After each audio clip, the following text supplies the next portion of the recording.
Rules for naming coordination compounds simple trick தான். இது எப்படி ஞாபகம் வச்சுக்கலாம்னா அந்த ரூல்ஸை இந்த மாதிரி தான். கேட் லைக் ஆல்ஃபா ஆனோ பெஸ்ட்டு சென் ரோமன் நம்பர் அண்ட் 8 இந்த மாதிரி ஈஸியாக ஞாபகம் வச்சுக்கலாம்.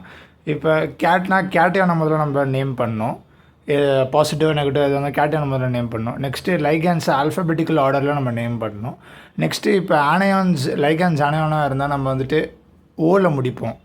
இப்போ குளோரைட்னா குளோரைடோ அப்படின்னு நம்ம முடிப்போம். நெக்ஸ்ட்டு இப்போ லைகான்ஸ் வந்துட்டு இப்போ இத்திலின் டையமைன் ட்ரையமைன் அந்த மாதிரி இருந்துச்சுன்னா பிஸ் அந்த மாதிரி யூஸ் பண்ணுவோம். நெக்ஸ்ட்டு சென்ட்ரல் ஆட்டமோட ஆக்சிடேஷன் ஸ்டேட்டை நம்ம ரோமன் லெட்டரில் போடுவோம்.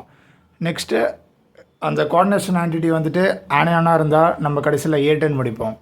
இப்போ ஆட்டம் கொபால்ட்டுனா நம்ம கொபால்டேட் அப்படின்ட்டு முடிப்போம் ஆனையானாக இருந்தால். இந்த மாதிரி ஈஸியாக ரூல் ஃபாலோ பண்ணி ஈஸியாக முடிச்சுக்கலாம். இந்த மாதிரி சிம்பிளாக சில கொஷின்ஸ்லாம் கேட்பாங்க, சில பேப்பர்லலாம் கேட்டிருக்காங்க. ஈஸி தான் இதெல்லாம். இப்போ நம்ம 2 எக்ஸாம்பிள் போட்டுடலாம் நேமிங்கில். ஃபஸ்ட் எக்ஸாம்பிள் பார்த்திங்கன்னா COCl2En twice the whole ப்ளஸ்ன்னு கொடுத்துருக்காங்க.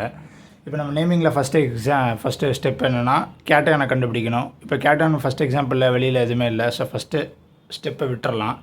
இப்போ செகண்ட் ஸ்டெப் பார்த்தீங்கன்னா லைகான்ஸ் ஆல்ஃபபெட்டிக்கல் ஆர்டரில் அரேஞ்ச் பண்ண சொன்னேன். ஸோ இப்போ பார்த்தீங்கன்னா Cl2 இருக்குது, Cl chlorine C, இத்திலின் diamine E, அப்போ C தான் ஈக்கு முன்னாடி இருக்குது. ஸோ நம்ம குளோரினை முதல்ல எழுதணும்.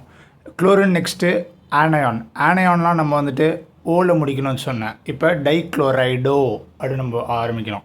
இப்போ ஸ்டார்டிங் பார்த்தீங்கன்னா டைக்ளோரைடோ. இப்போ இத்திலின் டையமைன் இருக்குது. இப்போ நான் லைகான்ஸ்லேயே டைட்ரை வந்து நான் பிஸ்டஸ் யூஸ் பண்ண சொன்னேன். இப்போ பார்த்தீங்கன்னா டைக்ளோரைடோ பிஸ் இத்திலின் டையமைன் அப்படி பண்ணிக்கணும். நெக்ஸ்ட்டு கொபால்ட் இருக்குது. இப்போ ஹோல் ப்ளஸ்னால் நம்ம கொபால்டேட் அப்படி எழுத தேவையில்லை. இப்போ ஆனையானாக இருந்தால் நம்ம கொபால்டேட் அப்படின்னு எழுதணும். இப்போ ப்ளஸ்ஸாக இருந்தால் கொபால்டேட் எழுத தேவையில்லை. இப்போ பார்த்தீங்கன்னா ஆக்சிஜன் ஸ்டேட் கண்டுபிடிக்கணும் COக்கு. இப்போ பார்த்திங்கன்னா நம்ம ஆக்சிஜன் ஸ்டேட்டு கண்டுபிடிச்சிட்டோம் CO3+. இப்போ நம்ம நேம் கரெக்டாக எழுதிடலாம் பாருங்கள். இப்போ பார்த்தீங்கன்னா டைக்ளோரைடோ பிஸ் இத்திலின் டையமைன் கொபால்ட் 3. நெக்ஸ்ட்டு ஸ்பெல்லிங்ஸில் கரெக்டாக இருக்கணும். டையமைன் அமைனுக்கு வந்துட்டு 2 M வரும். நெக்ஸ்ட்டு அந்த ரோமன் லெட்டர் 3ன்னு போடணும்.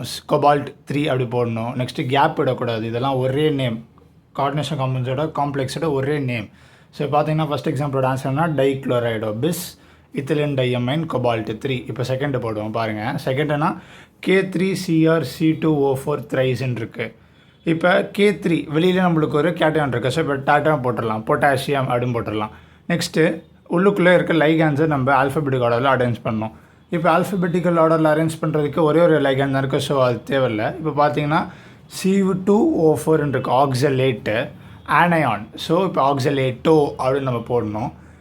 இப்போ நெக்ஸ்ட்டு Crோட ஆக்சிஜன் ஸ்டேட் கண்டுபிடிக்கணும். இப்போ கண்டுபிடிப்போம். இப்போ பார்த்தீங்கன்னா பொட்டாசியம் ட்ரை ஆக்சலேட்டோ குரோமேட் 3ன்னு போட்டிருக்கேன். எதுக்கு நான் 8 போட்டிருக்கேன் நீங்கள் பார்க்கணும். குரோமியம் அது டோட்டலான கோஆர்டினேஷன் ஆன்டிட்டி வந்துட்டு நெகட்டிவ் சார்ஜில் இருக்குது. நான் நெகட்டிவ் சார்ஜ் ஆனையானில் இருக்கும் போது நான் என்ன பண்ண சொன்னேன், 8 ஆட் பண்ண சொன்னேன். இப்போ குரோமியமில் குரோமேட்டும் போடுவோம், கொபால்டேட்டுன்னு போடுவோம். அந்த மாதிரி நான் அதுக்காக குரோமேட்டுன்னு போட்டு வச்சுருக்கேன். பொட்டாசியம் ட்ரை ஆக்சலேட்டோ குரோமேட் 3 இந்த மாதிரி ஈஸியாக நேம் பண்ணிக்கலாம். ஈஸி தான்.